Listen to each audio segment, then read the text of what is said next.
మొత్తానికి ఆలస్యం కావడానికి కారణం ఏమన్నా? మొత్తానికి ప్రొద్దుటూరు ఉత్కంఠ కొనసాగుతూనే ఉంది. మొత్తానికి ఉత్కంఠ కొనసాగుతూనే ఉంది. ఆలస్యం కావడానికి కారణం ఆలస్యానికి గురైన వాళ్ళని నన్ను అడుగుతారు. మీరు బాధితులే అంటారా? మీరు బాధితులే అంటారా? ఆలస్య బాధితులు ప్రచారం రేపటి నుంచి మొదలు పెడతారా? దీపానికి ప్రచారానికి సంబంధం. మీ గురువు గారు రాలేదండి? మీ గురువు గారు నామినేషన్ రాలేదు? ఎవరైనా వరదాలు అవసరం ఉందా?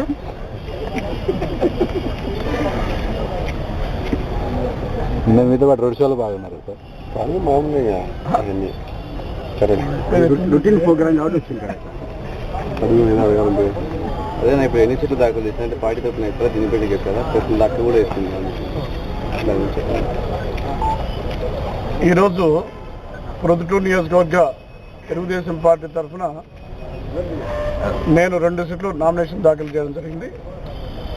నా సత్యమణి లక్ష్మీప్రసన్న కూడా 1 సెట్ నామినేషన్ దాఖలు చేయడం జరిగింది.